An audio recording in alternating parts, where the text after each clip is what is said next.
नमस्कार प्यारे साथियों, आपका स्वागत है हमारे यूट्यूब चैनल में।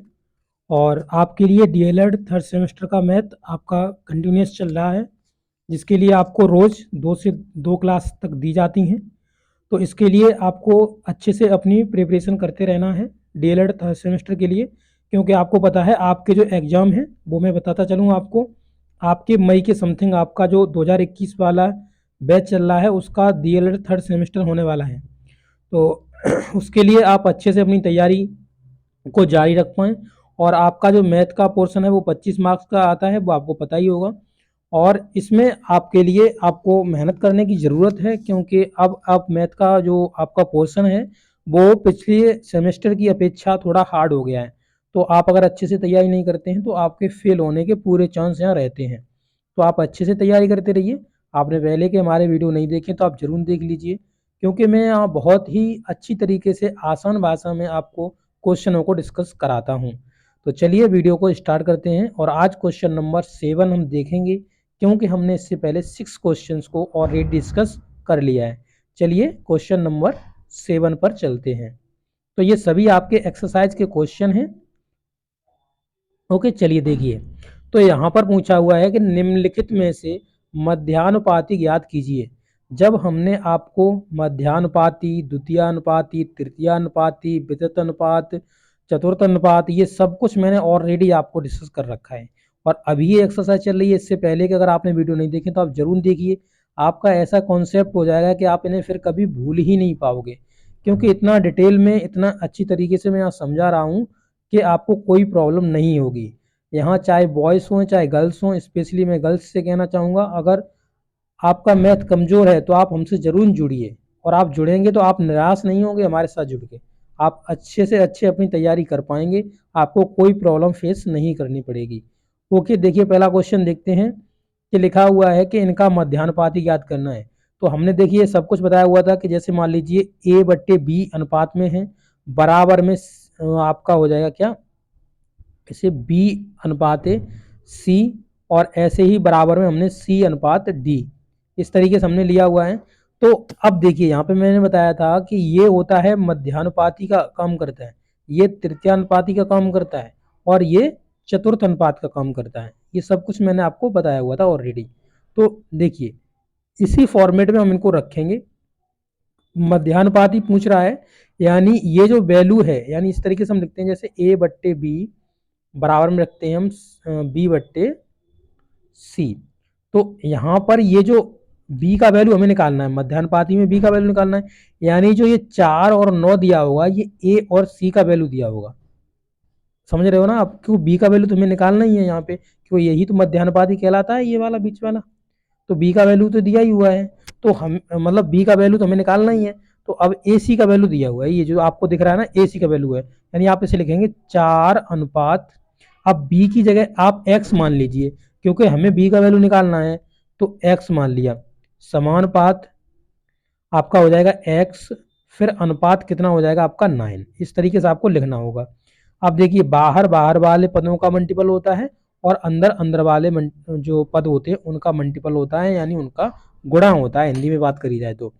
तो देखिए यहाँ पर लिखेंगे हम बाह्य पदों का गुणनफल, बराबर में लिखेंगे यहाँ मध्य पदों का गुणनफल। ये लाइन आपको लिखनी है, मैं यहाँ लिख नहीं रहा हूँ क्योंकि यहाँ स्पेस नहीं है। ओके, अब देखिए तो इसी तरीके से हम देखते हैं कि यहाँ पर कितना हो जाएगा, 4 × 9 हो जाएगा, बराबर में जब x का मल्टीपल करेंगे तो ये x² हो जाएगा।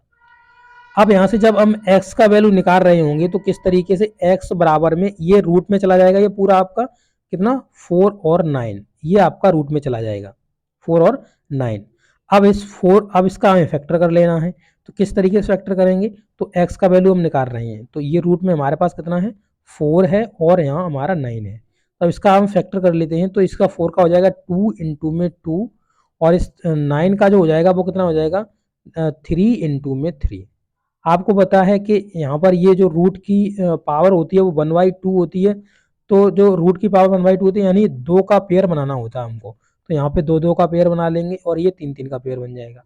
तो इसमें से 2 बाहर निकल जाएगा, इसमें से 3 बाहर निकल जाएगा। ठीक है, तो x का वैल्यू कितना आ जाएगा 2 × 6, यानी 6x का वैल्यू आ जाएगा।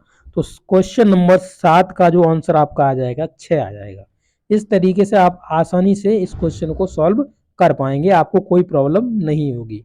अब क्वेश्चन नंबर हम देखते हैं नेक्स्ट, यानी क्वेश्चन नंबर इसका ही सेक्शन दिया हुआ है ब वाला, इसे भी देखते हैं। तो इसका भी हमें मध्यानुपाती निकालना है। तो किस प्रकार से लिखेंगे हमने आपको पहले ही बता दिया। इस तरीके से आप समझ सकते हैं, जैसे ए बट्टे बी बराबर में बी बट्टे सी, यानी हमें बी का वैल्यू यहाँ निकालना है। मध्यानुपाती द्वितीयानुपाती एक ही बात होती है। अब इस तरीके से लिखेंगे हम इसे 1/12, 1/12 समानुपात x मान लेंगे, अनुपात x मान लेंगे। अब समानुपात का साइन लगाएंगे। उसके बाद हम क्या लिखेंगे, आपका x लिखेंगे, फिर अनुपात का साइन लगाएंगे, फिर 1/75 लिखेंगे। तो इस तरीके से आप देखिए, बाहर बाहर वाले पदों का मल्टीपल होता है और अंदर अंदर वाले पदों का मल्टीपल होता है।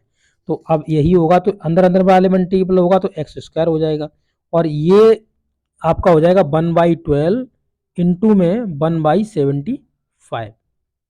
अब यहाँ से x का वैल्यू निकालोगे तो ये सभी रूट में चला जाएगा, ये जो आपका है ये सब रूट में चला जाएगा, यानी 1/12 रूट में रहेगा, और यहाँ पर आपका 1/70, आपका यहाँ पे 1/75, ये 1/75 रहेगा आपका।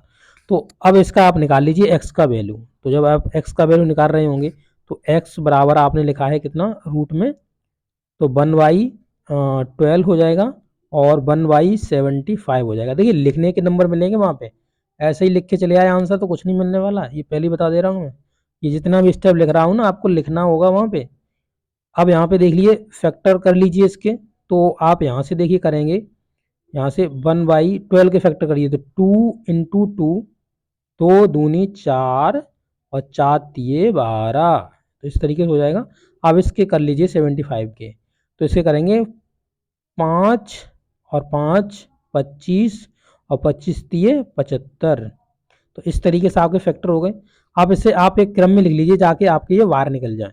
तो इस तरीके से हम क्रम में इनको लिख ले रहे हैं, देखिए। तो लिखेंगे 1/2 इंटू में 2, ठीक है, और इंटू में 3 इंटू में 3, और फिर 1/5 इंटू में 1/5। देखिए 2 इंटू 2 का पेयर बन गया, 3 इंटू 3 का पेयर बन गया, और 5 इंटू 5 का पेयर बन गया। तो इसमें से आप निकाल लीजिए, यानी 1/2 निकल जाएगा आपका, फिर आपका 1/3 निकल जाएगा, और फिर 1/5 निकल जाएगा। यानी जब इसे हम करेंगे तो कितना आ जाएगा, 2 तिये 6, 6 पंजे 30, यानी 1/30, ये आपका x का वैल्यू आ जाएगा। 1/30 आपका x का वैल्यू आ जाएगा। तो इस तरीके से आप इस क्वेश्चन को सॉल्व कर पाएंगे। और इसे अगर वेरीफाई करना है तो आप वेरीफाई कर सकते हैं आसानी से। मैं आपको फिर बता देता हूँ, एक बार मैंने पहले ही बताया हुआ है कि आप वेरीफाई इसे कैसे करेंगे।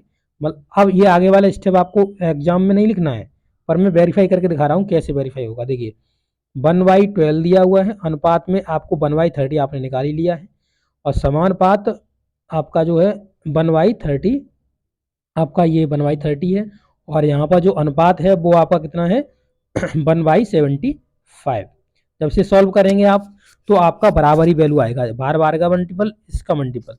देखिए तो आप देख सकते हैं यहाँ पे 1/12 इंटू में 1/75, ये एग्जाम में लिखना नहीं है, मैं आपको वेरीफाई करके दिखा रहा हूँ कि हमने सही करा है कि नहीं करा है, हमारा एक्स का मान सही निकला है या नहीं निकला है, ये मैं वेरीफाई कर रहा हूँ, बस पहले ही बता दे रहा हूँ।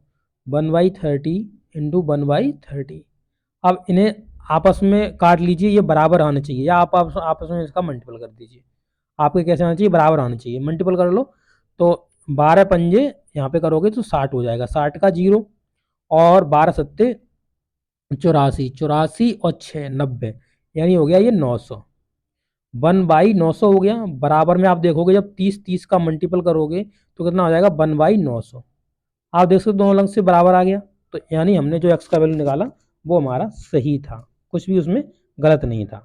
तो इस तरीके से आप क्वेश्चन नंबर 7 के आपने दोनों जो आपके क्वेश्चंस दिए गए उन्हें हमने बहुत आसानी से समझा, कोई भी हमें प्रॉब्लम नहीं हुई। अगर आपको कोई इसके बाद भी आपको कोई समस्या होती है, आपको कुछ समझ में नहीं आया है, तो आप हमसे कमेंट कर दीजिए कि हमें ये पोर्शन में दिक्कत हुई है, या फिर आप फिर से आपका रिवाइज करके, यानी मान लीजिए वीडियो को फिर से आप चला लीजिए, फिर से आप समझ लीजिए। अगर नहीं समझ में आया फिर भी तो आप हमें कमेंट कर दीजिए, मैं आपको समझा दूंगा। Okay, thank you.